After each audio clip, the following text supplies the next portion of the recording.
To vote on a measure this week to release the Epstein files. Live from Chicago, this is Fox 32 News Sunday. Thanks for being with us tonight on this Sunday. I'm Dawn Hasbrook. We begin with the forecast. Let's take a live look outside. Chief Meteorologist Emily Walls is in the Weather Center. It's cooling down. Definitely cooling down. So yesterday we actually had record-tying warm temperatures that were in the 70s. Today, totally different story following our cold front. So temperatures today actually topped out in the upper 40s to low 50s. Let's go ahead and take a check of our temperatures out there right now. We are sitting in the upper 30s to low 40s, but suburbs are already sitting in the upper 30s and low 30s for a couple spots. So definitely cooling things down there very, very quickly. Your forecast low temperatures tonight, we're going down in the 20s across the suburbs. In the city and closer to the lakefront, that's where we're going to be in the low 30s, which, by the way, is slightly below average for this time of the year. And your out-the-door forecast for Monday, it is going to be a cold start to the day. We'll have temperatures in the low 30s in the city and then about 42 degrees by 10. Looking forward throughout the week, I think we're going to be in pretty decent shape. 40s and 50s expected, although we do have a couple rain chances. I'll detail that coming up. Santos puts it up, and it is good! The comeback kids, Chicago Bears, do it again!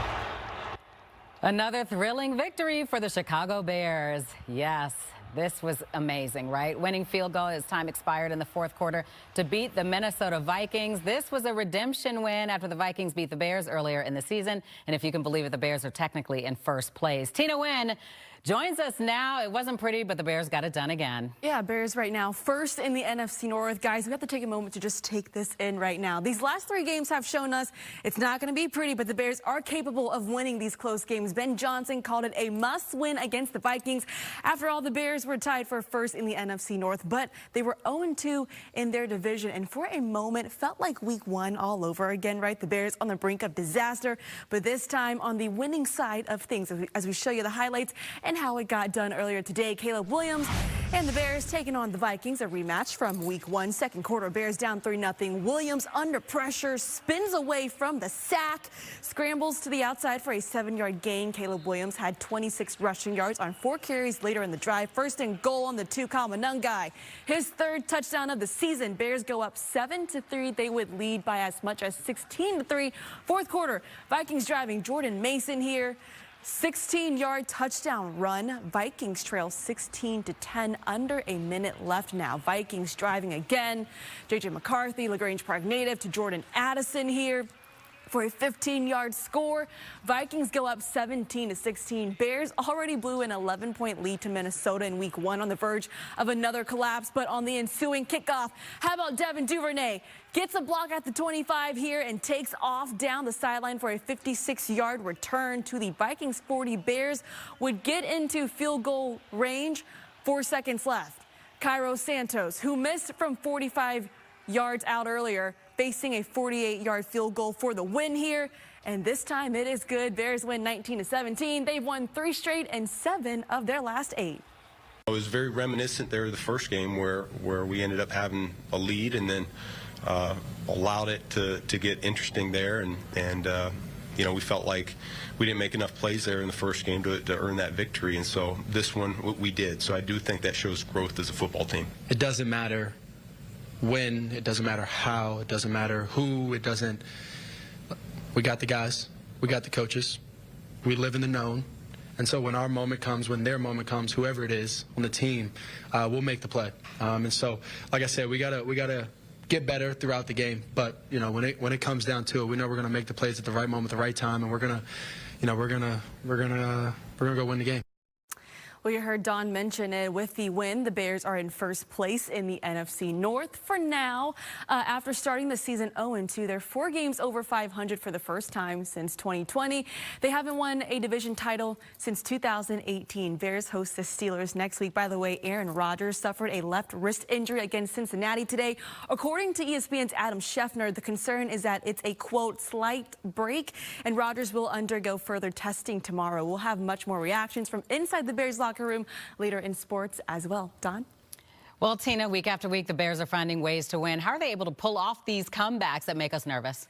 Yeah, well, overall, first off, better quarterback play, better coaching, right? And the two games that they won against the Bengals and the Giants, it really came down to Caleb Williams. But this one today, special teams played a significant role. You saw Devin Duvernay, Cairo Santos. But get this, Dawn, 5 of their last 6 wins have come from behind. And you got to give a ton of credit, right, to Ben Johnson and the culture that he's brought in, really instilling a lot of confidence in these guys. I had one player tell me in the locker room on Friday last year when they were on that 10-game losing streak, right, guys were kind of afraid to make a big play because they didn't want to be the one to mess it up. But this year, all these guys think and know that they can be the one to make a big play for this team. Yeah, and they're boosting their confidence week after week. Keeps happening. Yeah, thanks, Tina.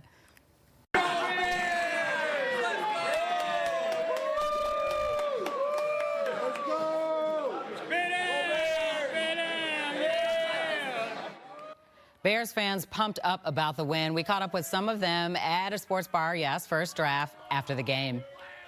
I came all the way in from New York to watch this game with my best friend Scott Jastrom, you know. Go Bears, love the Bears. So exciting, so vibrant. I love it. I love all the last-minute decisions that have to be made, and I love that it's happening for Chicago right now. The Bears return home to play the Steelers next Sunday. An update tonight on Reverend Jesse Jackson and his hospitalization. In a statement, the family is saying tonight Reverend Jackson is in stable condition and is breathing without the assistance of breathing machines. They also say, contrary to specific reports, he is not on life support. For more than a decade, Reverend Jackson has been battling a neurodegenerative disease called progressive supranuclear palsy. The 84-year-old was originally treated for Parkinson's syndrome, but last April, his PSP condition was confirmed. The civil rights icon is still at Northwestern Hospital tonight, receiving appropriate treatment, the family says. We will keep you updated on Reverend's condition. CPD is looking for a man who robbed a Southside convenience store and then carjacked a woman. This happened in the 1200 block of West 79th Street in Auburn Gresham at 8:45 Saturday night. Police say the suspect entered the store and stood in line. When the cashier opened the register, the man implied he had a weapon, jumped over the counter and took some cash. Police say he then got into a blue SUV and told the woman inside to get out. The man later drove off. No one was hurt and no one is in custody. This week, the House is expected to vote on whether to release federal files related to Jeffrey Epstein and his alleged connections to powerful people. And President Trump says Republicans should vote to release them. The president reversing course, saying on social media that he has nothing to hide and that this is a Democratic hoax meant to deflect from the success of the Republican Party. This despite the White House's attempts to block the release. Epstein died in jail on 2019 while awaiting trial on sex trafficking charges. A procedural vote in the House on whether to release the files is expected to happen tomorrow, which means the full House could vote on the measure as early as Tuesday. The files could have information on Epstein's alleged ties to high-profile figures, including President Trump. Last week, House Democrats released emails from Epstein that alleged Trump knew about the girls that were being trafficked, but there has not been any evidence so far that shows Trump did anything wrong. A warning this weekend from the mayor of Evanston to the people of Charlotte. Mayor Daniel Biss offering some timely advice as ICE agents step up immigration enforcement with all too familiar tactics. Scott Schneider has more. Randy, they're in our yard. Operation Charlotte's Web, the latest ICE deployment in North Carolina, all part of President Trump's ongoing crackdown on illegal immigrants. Like here in Chicago, federal agents are showing up unannounced in Charlotte neighborhoods in unmarked vehicles. A tactic that for Evanston Mayor Daniel Biss hits too close to home. Look, we saw this across the Chicago area. You know, they tell the national press they're going after the worst of the worst, but what they're really doing is just driving around, picking people up based on the color of their skin. Over the weekend, Biss penned an op-ed to the Charlotte Observer, sharing some of his personal successes, along with his concerns for the people living there. Can you kind of touch on what your messaging was and the intent?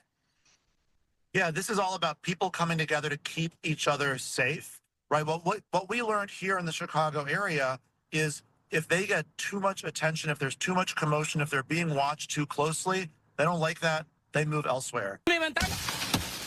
Border Control Commander Greg Bovino reports nearly 100 ICE arrests in Charlotte Saturday alone. In a statement, the DHS says, "We are surging DHS law enforcement to Charlotte to ensure Americans are safe and public safety threats are removed." BIS believes by switching off city data cameras and creating ICE-free zones, leaders in Charlotte can be effective in keeping their citizens safe to some extent. It's all not enough. You add it all up and people were still brutalized and attacked and kidnapped, but every little bit helps. Scott Schneider, Fox 32, Chicago. Things should get much easier for those taking to the skies. The FAA is ending all flight limits at 40 major airports related to the government shutdown, and that includes O'Hare. The agency says staffing has rebounded. More than a week ago, the FAA issued an unprecedented order to limit flights due to staffing shortages. This led to thousands of flight cancellations. Air traffic controllers and other airport employees would call out because they were not being paid during the shutdown. And despite the government shutdown ending, food pantries continue to be busy this weekend. Today, the Fuel Movement Community Center in North Lawndale distributed meals today on West Cermak Road. Nearly 2 million people here in Illinois have been without full access to SNAP benefits since the government shutdown began last month. Fuel Movement says it distributes 10,000 pounds of food every week. Full access to SNAP benefits is expected to be restored to people here in Illinois by the 20th. Still ahead is one of the coolest holiday traditions around, the incredible tree light displays at the Morton Arboretum. Take a look. Coming up, we'll get another look at the effort to put it all together. And one local veteran just turned 100, but that is not the only milestone he's celebrating. No matter.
A Chicago veteran battled life and death when he fought in World War II. He had to do it again earlier this year, just as he was getting ready to mark a major milestone in his life. Sylvia Perez has more. Happy birthday to you. November 6th was a big day for Emil Hirsch, his 100th birthday. As a World War II veteran who was drafted at just 18 years old, he survived a lot to make it to this day. Well, you had to be slow enough for them to see you and fast enough that they didn't shoot you. It wasn't only me. There was about 100 of us spread over 7 miles. Emil landed at Omaha Beach and survived the Battle of the Bulge despite having the precarious job of having to go from foxhole to foxhole during the day while U.S. troops were getting ready to attack. We were basically on stage like you wanted to go and show activity long enough for them to see, but not long enough for one of their snipers to catch you. Yeah. So that's what I was doing that whole time. That's what got me my Bronze Star and Combat Infantryman. Sounds pretty nerve-wracking, but not for Emil. I never was nerve-wracked, which is why I survived, because I always loved music. And whenever I was doing nothing, I always, and I loved these songs of the 1930s, you know, Pretty Girl is like a melody and all that. And so I would always hum music or whistle to myself and not think about all the problems that were around me. Emil eventually returned home to build a successful business and a family. 2 years ago, he received another honor for his bravery in World War II. Emil was appointed a Knight in the French Legion of Honor for helping to liberate France from Nazi occupation. Emil still enjoys his music. It proved to be his best support yet again when he faced perhaps his biggest battle earlier this year. So Emil is really an impressive now 100-year-old man who developed a very bad skin cancer. Dr. Bruce Brockstein is Emil's oncologist who helped him fight an aggressive form of skin cancer that had developed on the left side of his forehead and scalp. It was the second time and in the same spot. Since Emil had already had radiation and surgery, Dr. Brockstein had to come up with a different plan of attack. But with the new medicines, with the drugs that we call immunotherapy drugs or checkpoint inhibitors, the side effect profile is such that you could treat people in their 90s, and now Mr. Hirsch will be the second or third person in their hundreds that have actually treated with really a side effect profile and an outcome not different than treating people in their 80s or 60s or 50s. So it's been a beauty for us to be able to treat good people who are otherwise healthy, like Mr. Hirsch, who is 100, and be able to kind of take age out of the equation and do what the right thing is for the patient. Emil had immunotherapy treatment every 3 weeks from February to October. Dr. Brockstein says Emil's cancer is now in remission. He says the odds are on Emil's side that the cancer will stay away this time because of how well he responded to this treatment. Well, it's like everything else, you got to do what you got to do. And if you worry about it, you're giving yourself double problems. So I don't worry about it. Whatever happens, happens. And I'm usually told what might happen, and that's fine. And in this case, it amazed everybody. Sylvia Perez, Fox 32, Chicago. Thank you. All right, let's check our forecast. What a difference a day makes. I know you've said that before as well, but boy, is it true today. Yeah, huge difference between yesterday and today. We had that strong cold front come through, and as expected, temperatures took a pretty big hit. Take a look at our 24-hour temperature change map here. So, of course, this is not showing us that we're actually sub-zero at this point. What this is saying is that we're running about 15 to 20 degrees colder in most locations than where we were 24 hours ago from now. So it's not nice out there right now as far as temperatures are concerned. A lot of us have dropped into the 30s already. We're down to 30 degrees in Aurora. It's still 40 at O'Hare, 39 at the lakefront in Chicago, 37 in Gary, 35 already in Valparaiso. It's 37 in Woodstock and 38 degrees in Waukegan. Here's where we're headed. So throughout the next few hours here, temperatures for a lot of us are going to continue to slowly drop. And then by early tomorrow morning, notice how most of the suburbs are actually going to be waking up in the mid to upper 20s. That's below normal for this time of the year, this time of November, because typically your average lows are in the low to mid 30s. We're going to be pretty close to that in the city of Chicago. We're going to wake up sunny. We'll see increasing cloud cover through the day tomorrow, and that's out ahead of a system that's going to be bringing us some rain going into Monday evening. So after sunset, that's when we start to see this rain moving in, especially across the north and northwest suburbs, closer to the Wisconsin state line. Not out of the question that we get a little bit of snow to mix in with that rain Monday night, but little to no accumulation. So this is not going to be a major event going into your Tuesday morning commute. I don't think we really have to be concerned about it, but just know that we will have rain in your forecast, especially Monday night into Tuesday. Just a couple snowflakes are going to be mixing in. In the city tonight, 31 degrees, most suburbs in the mid-20s. Your 5-day forecast tomorrow. Temperature-wise, it's going to be very similar to what we have today. 48 degrees for your high tomorrow. We're at 44 on Tuesday with the chance for scattered rain showers. Dry skies on Wednesday with a high of 46, and then we see the rain returning again Thursday and Friday. But temperatures, Dawn, just in time for late this week going into this weekend, we are back up into the 50s again. Not bad at all. Thanks, Emily. 2 iconic snacks are getting a makeover. Why Doritos and Cheetos will look a little different, but still taste the same. And we'll bring you the latest on an outbreak of infant botulism linked to a brand of baby formula next. Fox.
Botulism is a rare but life-threatening illness, especially for babies. And while no deaths have been reported, a growing number of cases have been reported in at least 12 states, including here in Illinois.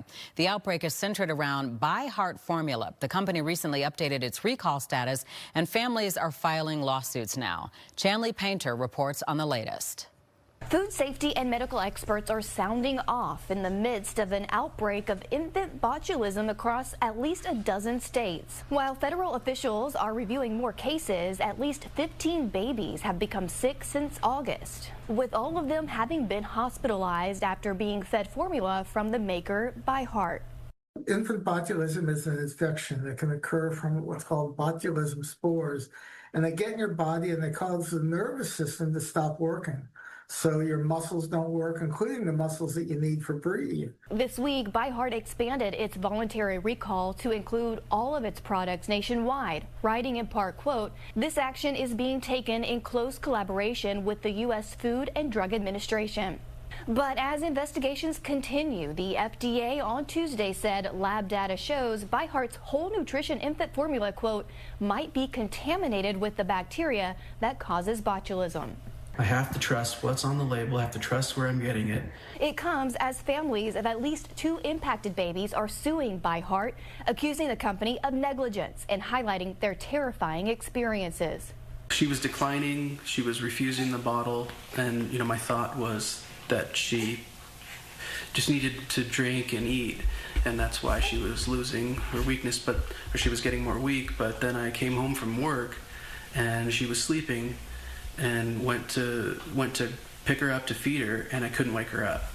ByHeart says a support line is open for parents with questions, as the FDA says this recall will not trigger formula shortages.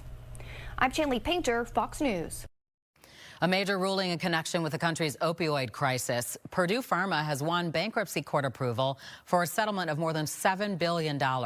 It clears a path for the OxyContin maker to exit bankruptcy and resolve scores of lawsuits. Nearly every state has sued Purdue and its owners over the role OxyContin played in fueling opioid abuse. The company filed for Chapter 11 bankruptcy in 2019.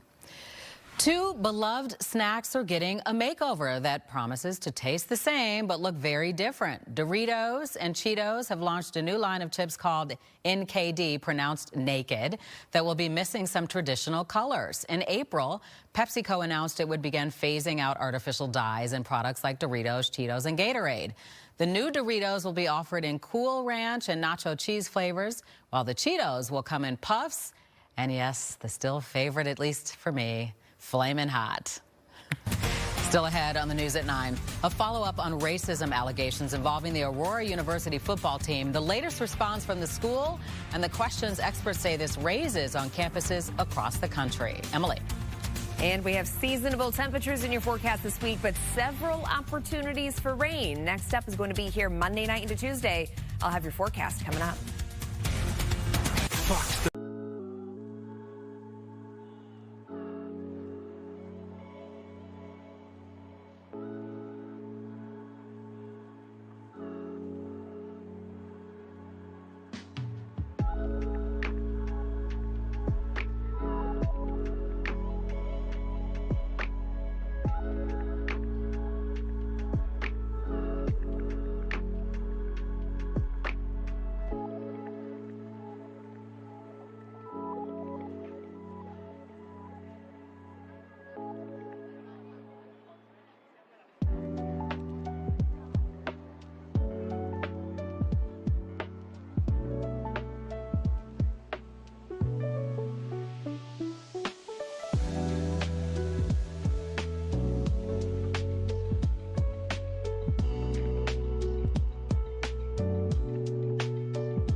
All right, let's get an update on our forecast. Did you get out and enjoy yesterday, though? The sun? I was out and about a lot, yes. actually. Yeah, it was stunning yesterday. We actually tied the record high temperature. We hit 71 degrees at O'Hare. Wow. And typically for this time of the year, Dawn, your average high is right around 48. So we were way above that. Today it was a little more seasonable. But at least today we saw the sun. It was nice to wake up to that. Yeah, you know, today we can't complain when we're seasonable. Right. That's what we can always count on. All right, temperatures today, we ended up topping out in the upper 40s. Here's what we're looking forward to, though. We have rain returning to the area Monday evening. That's going to linger into Tuesday. Wednesday, we dry back out. And then Thursday and Friday, we have another system that's going to be passing through, bringing us that chance of rain. But out there tonight, we have clear skies. Temperatures are cold already.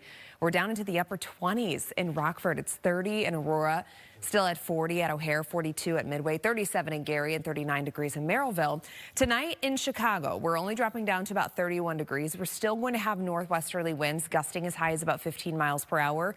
But in the suburbs tonight, we're actually going to be going down into the mid to upper 20s, so a little bit cooler the farther inland and away from Chicago that you are. Your out the door forecast for tomorrow, whether you're heading out in the morning or even into the afternoon, notice we're holding on to those cooler temperatures. We're going to be in the upper 20 or upper 40s for your highs tomorrow, and skies are going to become partly to mostly cloudy in the afternoon. On Tuesday, we have the rain showers. Then by Wednesday, dry skies, but temps are still only in the mid 40s.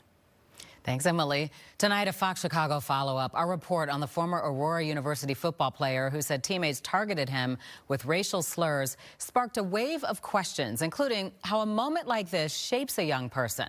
Terrence Lee takes a closer look at the impact and what families can learn from it. Really, it's just like, am I enough? Like, what did I do to deserve this? That question is the aftermath. 18-year-old Brooke Williams says two teammates targeted him with racial slurs and a George Floyd reference inside a house off campus in August. Aurora University's investigation found his account credible and confirmed he faced a hostile environment on the basis of race.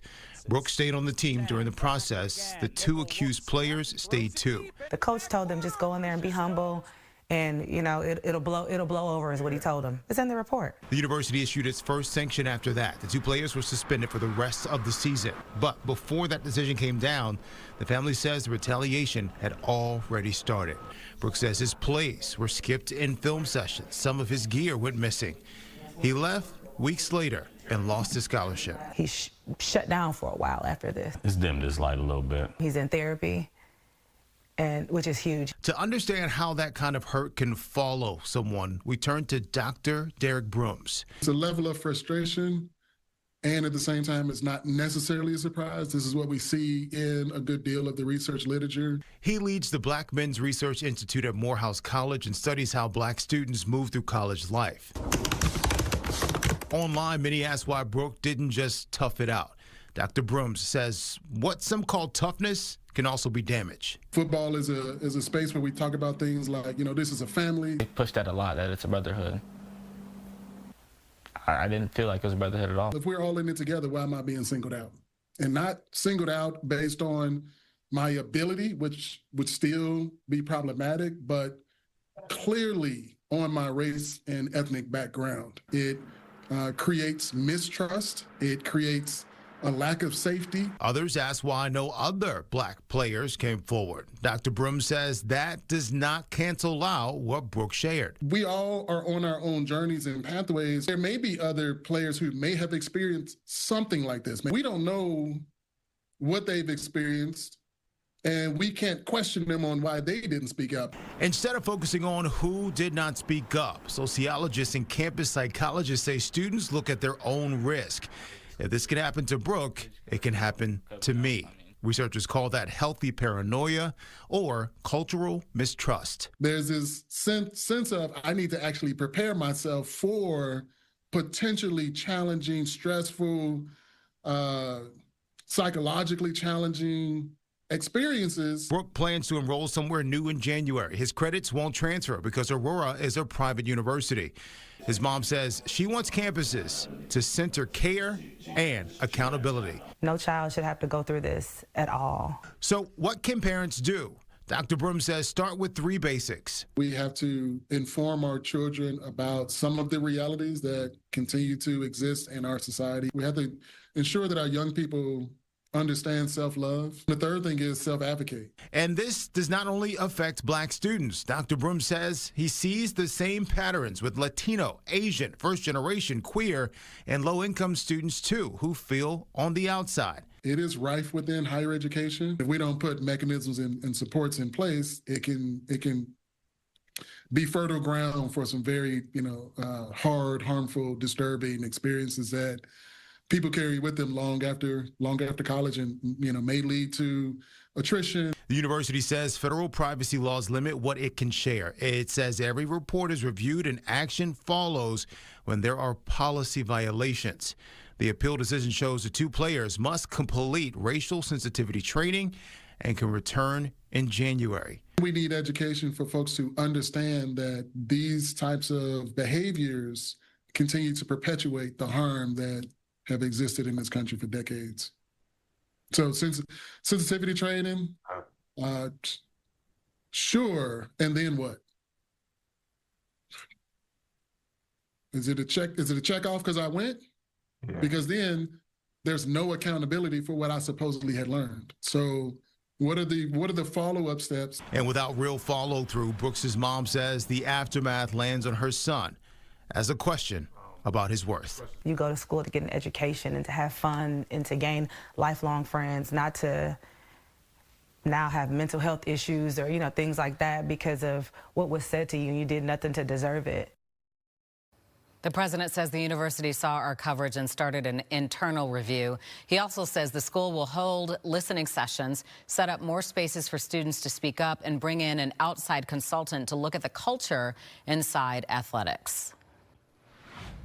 I'm Tina Nguyen. Next in sports, well, on almost any other night, Kobe White's return to the Bulls lineup would be our lead story in sports, and we will have the highlights. But first, back to the Bears, man. They had to come from behind once again. A win is a win, and we'll have much more reaction to this one next in sports.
snap is back. Hold is good. Sweeps the right leg. Cairo Santos is up. It's good!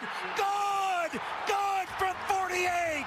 Bears win it 19-17. They've won 7 of 8, and they never say die. Good, better, bad! Good, better, bad! Never let it rest! Never let it rest! Good gets better! Good gets better! Better gets better! Better gets better! Bears on 3, 1, 2, 3, Bears! Well, here's something you can always count on after a Bears win. Ben Johnson's good, better, best speech. And while we're in the realm of counting on someone, count on the Bears to somehow pull out another comeback victory. 5 of their last 6 wins have come from behind. Cassie Carlson with more on the comeback Bears at U.S. Bank Stadium. Caleb Williams said he ran into Devin Duvernay before the game and told him he'd be making a big play. And with 50 seconds left to go, Bears down 1. His 56-yard kick return set up the Bears' final drive, and Cairo Santos to hit a 48-yard game-winning field goal. And while this game looked reminiscent of Week 1 at some points, Caleb Williams said the trust and belief that this locker room has built was the difference maker this time. It was their 5th comeback win, their 1st division win, and they are now 7-3. It's amazing, especially to see how we're winning games. Last couple of seasons, we saw the opposite of that. Even with the team that we felt like, we had trust in each other.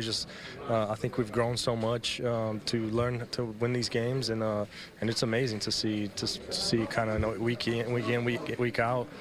You're in these games, and you just kind of know guys are going to step in, and when it's your turn, you gotta do it for each other. Just staying with it, just knowing we impact games. We're not just there just to be there. We're there to, impact games and win it, hopefully win the game for the team. And, we stay with it. It's not always pretty, but, HT just preaches, staying with it and that we can help this team win. We got the guys. We got the coaches. We live in the known. And so when our moment comes, when their moment comes, whoever it is on the team, we'll make the play. 7-3, that's nothing to scoff at, and as ugly as it can be at times, this group's just proven time and time again that when it's close there in the 4th quarter that we're capable of finding a way. Bears safety Kevin Byard said it's now time for the Bears to find their killer instinct and put teams away, but their focus will now shift to the Steelers, and everyone will be on Aaron Rodgers' watch as he injured his wrist against the Bengals on Sunday. In Minnesota, covering the Bears, Cassie Carlson, Fox 32 Sports. Thanks, Cassie. All right, so the Bears' schedule gets significantly more difficult from here. Every team but one is above 500, and they still have 3 divisional games against the Packers and Lions. According to the website tankathon.com, it's the 2nd toughest remaining schedule in the league. And the Bears conversation continues after the news here at 9 on Chicago Sports Tonight. Lou Canellis and I will be joined by Matt Spiegel and Gabe Ramirez from 670 The Score. Then at 10:30, Lou, Jeff Joniak, and Tom Thayer will have a full breakdown of the Bears and Vikings game on Bears Game Night Live. All right, to the NBA. Bulls in Utah looking to snap a 4-game losing streak. Kobe White making his season debut after missing the first 11 games with a calf injury. White's first possession, catch and shoot 3 off the inbound pass later in the 1st quarter. White hits another 3 here. He had 12 points in 12 minutes in the first half, back like he never left. Bulls led by as much as 15 late in the 4th tie game. White hits a 3 for the lead. Kobe White with 19 off the bench this game just went into overtime. All right, college basketball now. Some late drama between Notre Dame and Ohio State. Under 20 seconds left. Buckeyes down 1. Christopher Tilley drives, gets the tough lay-in. Ohio State up 1. At the other end, 5 seconds left. Marcus Burton for 3 here, and the win no good. Fighting Irish lose 64-63. Their first L of the season. Here's another good finish. Wolves and Cleveland Monsters on Fox Chicago. Plus, in OT, tied at 2. Ronan Seeley steals it for the Wolves, all alone on the breakaway here. Saved by Zach Sawchenko. Seconds later, at the other end, Luca Pinelli with the wrister here and the game-winning goal. Wolves lose 3-2. Loyola loses to Colorado State 80-67. They fall to 1-4. We'll be right back after this break. The letter.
It's one of the coolest holiday traditions, illumination tree lights at the Morton Arboretum. It opened to the public this weekend. It features dazzling light displays, music, and new animal sculptures. Fox 32 photojournalist Alex Levy takes us there.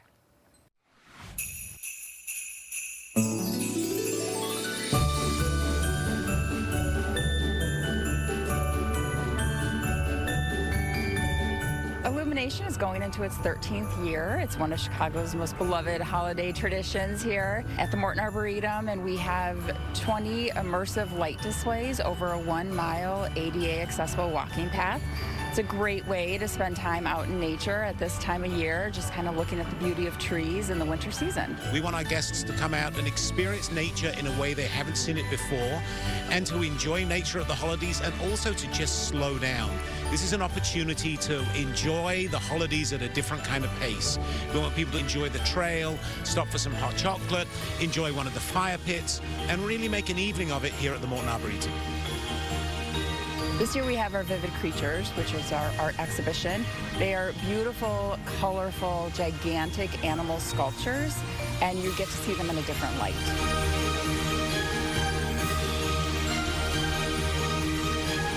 What we wanted to do was make the trees the real stars of our show, not just a frame to hold up lights, but to reveal the beauty of nature in the winter in different ways. What does the bark on this tree look like? What does the trunk of this tree look like? What does the canopy of this tree look like? And just explore that vocabulary using light and the celebration of the holidays.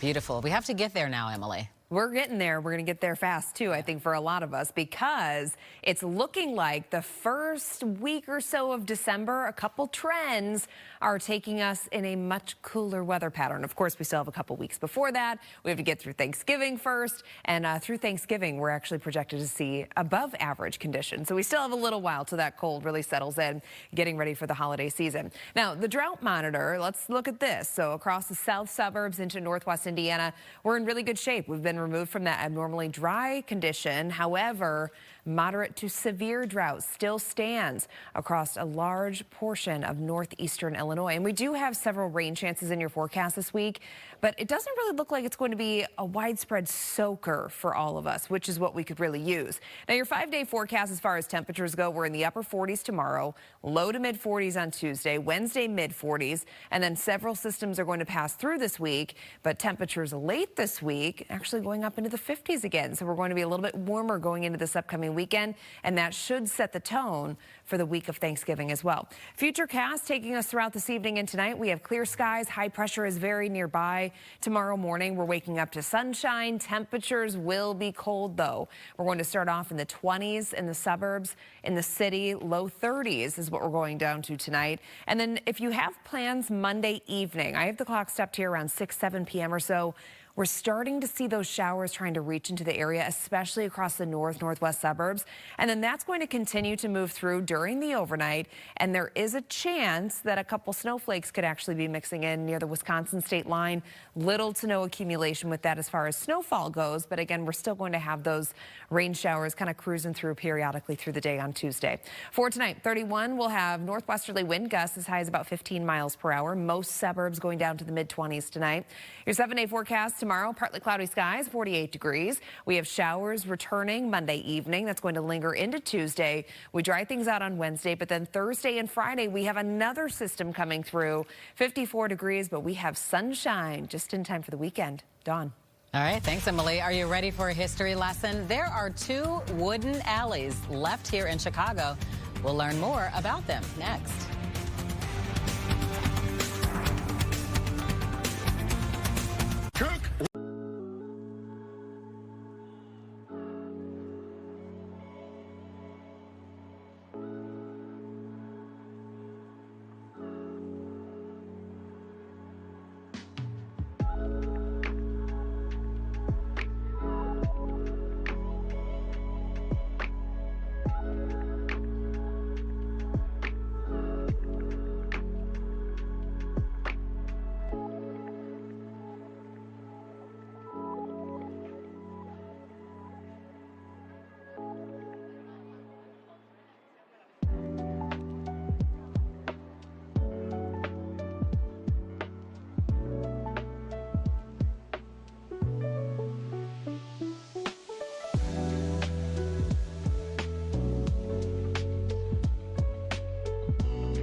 Did you know they used to pave streets with wood here? Those streets burned and helped to accelerate the spread of the Great Chicago Fire. But there are 2 wooden alleys that remain in the city. Dane Placco has the story.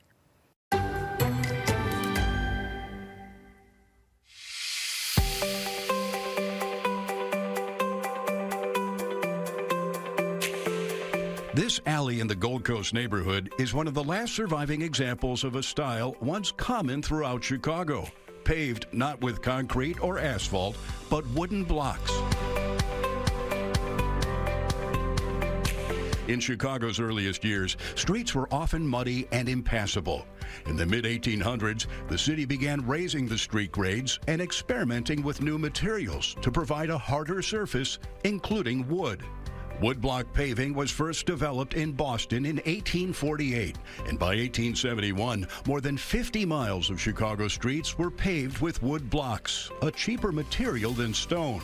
Most of the blocks were roughly 6 to 10 inches in length and 4 inches wide, then filled in with gravel and sand and covered with coal tar. During the Great Chicago Fire of 1871, many of the wooden block streets caught fire, contributing to the disaster. Yet they continued to be used into the 20th century. This alley behind the Chicago Archbishop's Mansion runs 530 feet, linking North State Parkway and Astor Street. Built in 1909, contractors used cedar blocks treated with creosote to help prevent rotting. In 2002, this alley was added to the National Register of Historic Places, with a sign explaining its significance to curious pedestrians. And in 2011, the alley was restored using black locust wood blocks from Pennsylvania. Many of the original blocks were salvaged and reused. You can see them peppered throughout. The last survivors of a paving practice before cars replaced the horse and buggy. And Emily has a final check of the forecast when we come back.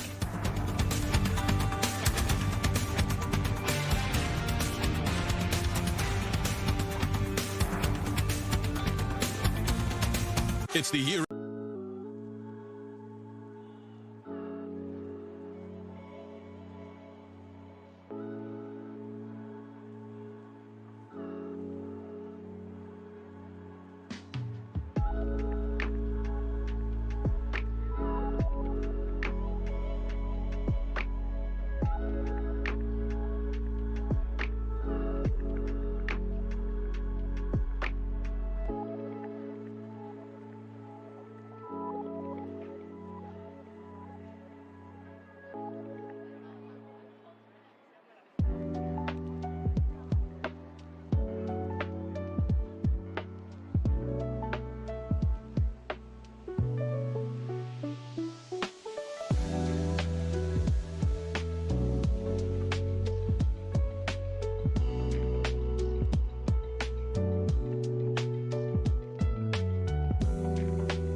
Many of you may have guests at your house for the holidays. So what are the top things people notice? According to Reader's Digest, the list includes the smell, lighting, clutter, a dirty kitchen or bathroom, and houseplants. People also take note of what's in your entryway, the furniture you have, any empty walls, any strange sounds, and the temperature of your home. Anything else? I know. So basically everything that's in your home. Cleanliness would obviously be at the top, but I agree with the smell first off. That's the first thing I think people notice. I'm very, very conscious of smell in my place as well. Like I'm constantly burning either like a wax burner or something because I like to walk in and smell something that smells like a candle. Me too. I'm just worried that, like, you know, maybe we don't smell good or something. You know, I want everybody to think we do. And sometimes you get used to the smell in your own house. Well, that's why you have to change, like, the wax burner, your, like, air freshener, your laundry. You know, you have to change it every now and then. But, yeah, for me, it's kitchens and bathrooms. I'd agree with that. Clean them. Make them clean. Yeah. Yeah. Should we wrap it up? I know we I need know. to do the All right, forecast. we'll do what we're supposed to do here. Talk about the weather instead of gripe about things we don't like. All right, 7-day forecast for you tomorrow. 48 degrees. We are going to start off with sunshine, become partly cloudy, and then eventually mostly cloudy. Monday evening, we have a chance of rain. That's going to continue just on and off into our day on Tuesday. Tuesday is not going to be a wash, but it will remain cloudy. We'll have lows down into the 30s the next couple of days, but then jump back to the 40s late this week. Rain's going to return Thursday and Friday, but temperatures down just in time for the weekend. We're in the 50s. And I like the way that looks. Yes, looks good. Thanks for joining us tonight. Good Day Chicago starts tomorrow morning at 4:30. Now you can stream us on your smart TV. Search for Fox Local on your platform. Download and watch it. Chicago Sports Tonight is next. Good night.